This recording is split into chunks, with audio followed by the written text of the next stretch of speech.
Hello friends, welcome to my YouTube channel study with Savi. मैं हूं सविता। दोस्तों, आज इस वीडियो में करने वाले हैं बाल विकास के 30 इम्पॉर्टेंट क्वेश्चन जो कि आने वाली परीक्षाओं के लिए बेहद ही इम्पॉर्टेंट है। तो चलिए देखते हैं आज के क्वेश्चन क्या है। देखिए आपके 30 में से कितने क्वेश्चन सही होते हैं। देखिए आपकी तैयारी कैसे चल रही है।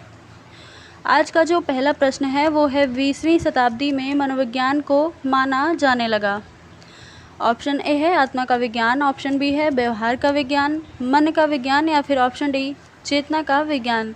तो यहाँ पर जो सही ऑप्शन है वो ऑप्शन नंबर बी है, व्यवहार का विज्ञान। लेकिन यहाँ पर एक बात जानने योग्य है कि सबसे पहले या फिर क्रम से किस किस विज्ञान का अध्ययन किया गया। तो यहाँ पर जो सबसे पहला है यानी कि ऑप्शन ए आत्मा का विज्ञान, इसका अध्ययन सबसे पहले किया गया, आत्मा का विज्ञान। उसके पश्चात आया मन का अध्ययन, कुछ वैज्ञानिकों ने मन का अध्ययन बताया। उसके बाद चेतना का विज्ञान का अध्ययन किया गया। उसके बाद 20वीं शताब्दी में व्यवहार के विज्ञान का अध्ययन किया गया। तो यहाँ पर ऑप्शन बी जो है व्यवहार का विज्ञान, ये राइट हो जाएगा। अगला देखिए, विकास का अर्थ क्या है ये पूछा गया है। ऑप्शन दिए हैं परिवर्तनों की उत्तरोत्तर श्रृंखला, परिपक्वता एवं अनुभव के फलस्वरूप होने वाले परिवर्तनों की श्रृंखला, अभिप्रेरणा एवं अनुभव के फलस्वरूप होने वाले परिवर्तनों की श्रृंखला, या फिर अभिप्रेरणा के फलस्वरूप होने वाले परिवर्तनों की श्रृंखला। तो यहाँ पर ऑप्शन नंबर सी है वो राइट हो जाएगा। विकास का अर्थ है अभिप्रेरणा एवं अनुभव के फलस्वरूप होने वाले परिवर्तनों की उत्तरोत्तर श्रृंखला। अगला है मनोविज्ञान को दर्शन शास्त्र से अलग विज्ञान का दर्जा किस मनोविज्ञान ने दिलाया। यहाँ पर उस मनोविज्ञान का नाम बताना है। ऑप्शन ए है William Wundt, William James, Skinner, या फिर वॉटसन। तो यहाँ पर ऑप्शन बी राइट हो जाएगा, विलियम जेम्स। अगला है निम्नलिखित में से कौन सा वृद्धि और विकास के सिद्धांतों से संबंधित नहीं है। यहाँ पर नेगेटिव पूछा है, यानी कि जो वृद्धि और विकास के सिद्धांत हैं उनमें कौन सा सिद्धांत संबंध नहीं रखता है। ऑप्शन दिए हैं निरंतरता का सिद्धांत, वर्गीकरण का सिद्धांत, समन्वय का सिद्धांत, या फिर वैयक्तिकता का सिद्धांत। तो यहाँ पर ऑप्शन बी राइट हो जाएगा, वर्गीकरण का सिद्धांत वृद्धि और विकास के सिद्धांतों से संबंधित नहीं है। अगला है मैकडूगल ने अपनी पुस्तक आउटलाइन साइकोलॉजी में किस शब्द की कड़ी आलोचना की है। ऑप्शन दिए गए हैं आत्मा, मन, मस्तिष्क, या फिर चेतना। तो यहाँ पर ऑप्शन डी राइट हो जाएगा। मैकडूगल जी ने अपनी पुस्तक आउटलाइन साइकोलॉजी में जो चेतना शब्द है इसकी कड़ी आलोचना की है। अगला है बाल मनोविज्ञान के अनुसार शिक्षा के क्षेत्र में मुख्य स्थान किसका है, ये आपको बताना है। ऑप्शन दिए हैं बालक का, प्रशासक का, अध्यापक का, या फिर अभिभावक का। तो यहाँ पर आपको बाल मनोविज्ञान के अनुसार शिक्षा के क्षेत्र में मुख्य स्थान पूछा है, तो यहाँ पर ऑप्शन नंबर ए जो है वो राइट हो जाएगा, बालक का। अगला है मनोविज्ञान का जन्म किसके समय दर्शन शास्त्र के अंग के रूप में हुआ। ऑप्शन दिए हैं प्लेटो, अरस्तु, बर्कली, या फिर वॉटसन। तो यहाँ पर ऑप्शन बी राइट हो जाएगा, यानी कि अरस्तु। अगला है एक बच्चे की वृद्धि और विकास के अध्ययन की सर्वाधिक अच्छी विधि कौन सी है। यहाँ पर आपको बताना है एक बच्चा, उसकी वृद्धि और विकास के अध्ययन की सबसे अच्छी विधि कौन सी है। मनोविश्लेषण विधि, तुलनात्मक विधि, विकासीय विधि, या फिर सांख्यिकी विधि। तो यहाँ पर ऑप्शन सी राइट हो जाएगा, विकासीय विधि एक बच्चे की वृद्धि और विकास के अध्ययन की सबसे अच्छी विधि मानी जाती है। अगला है शिक्षा मनोविज्ञान के मुख्य तत्व कौन कौन से हैं, ये आपको बताना है। ऑप्शन है शिक्षार्थी, सीखने की प्रक्रिया, अध्यापक, या फिर ये सभी। तो यहाँ पर ऑप्शन डी राइट हो जाएगा, क्योंकि शिक्षा मनोविज्ञान के अंतर्गत शिक्षार्थी यानी कि जो विद्यार्थी हैं, सीखने की जो प्रक्रिया है, और अध्यापक, ये तीनों तत्व मुख्य हैं।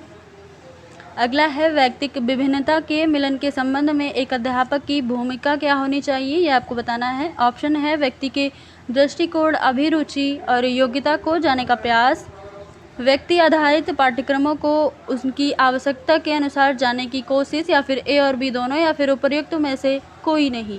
तो यहाँ पर ऑप्शन नंबर सी यानी कि ये दोनों सेंटेंस राइट हो जाएंगे व्यक्तिक विभिन्नता के संबंध में। अगला है सर्वप्रथम मनोविज्ञान को किस विषय के अध्ययनकर्ता के रूप में स्वीकार किया गया। मन, आत्मा, चेतना, या फिर व्यवहार। तो मैंने जैसे आपको सबसे पहले क्वेश्चन में बताया था इसका क्रम, तो सबसे पहले जिसका अध्ययन किया गया था वो था आत्मा। आत्मा के विज्ञान का अध्ययन सबसे पहले किया गया था, तो यहाँ पर ऑप्शन नंबर बी यानी आत्मा सही हो जाएगा। अगला है, निम्न में से कौन सा मूल्यांकन ऐसा है कि त्रिकोण के भाग नहीं है, भाग का वो नहीं है। तो यहाँ पर ऑप्शन दिया गया है शैक्षिक उद्देश्य, मूल्यांकन, शिक्षण अनुभव या फिर अधिगम अनुभव। यहाँ पर ऑप्शन सी जो है वो राइट हो जाएगा। शिक्षण का जो अनुभव है वो मूल्यांकन का भाग नहीं है। अगला देखिए, निम्न में से कौन सी समस्या शिक्षा मनोविज्ञान के क्षेत्र में आती है। ऑप्शन है शिक्षकों की अनुपस्थिति, विद्यालयों में बच्चों का कम नामांकन, शिक्षा का गिरता स्तर या फिर शैक्षणिक पिछड़ापन। तो यहाँ पर ऑप्शन डी राइट हो जाएगा। समस्या समाधान पूछा गया है, यानी कि समस्या, कौन सी समस्या ऐसी है जो शिक्षा मनोविज्ञान के क्षेत्र में आती है। तो यहाँ पर शैक्षणिक पिछड़ापन यानी ऑप्शन डी जो है वो सही हो जाएगा। अगला देखिए, थॉर्नडाइक के व्यक्तित्व के वर्गीकरण का आधार कौन सा है।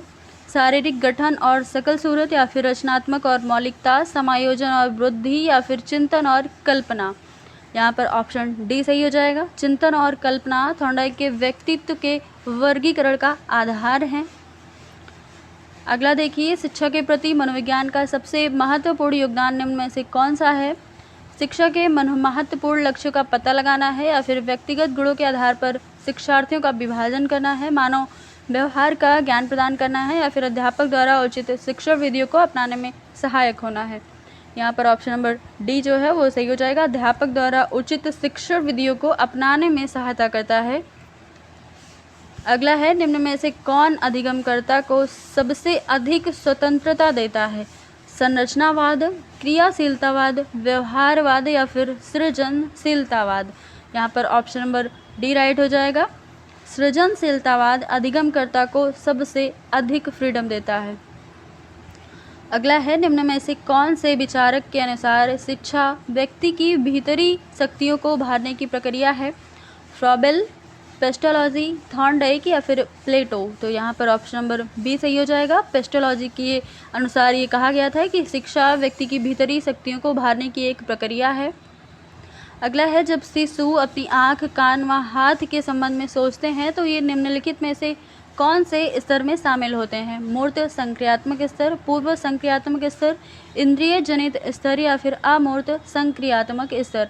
तो यहाँ पर ऑप्शन नंबर सी जो है इंद्रिय जनित स्तर ये सही हो जाएगा, क्योंकि शिशु अपनी इंद्रियों की सहायता से उसी के संबंध में सोचते हैं। तो यहाँ पर ऑप्शन सी यानी कि इंद्रिय जनित स्तर हो जाएगा।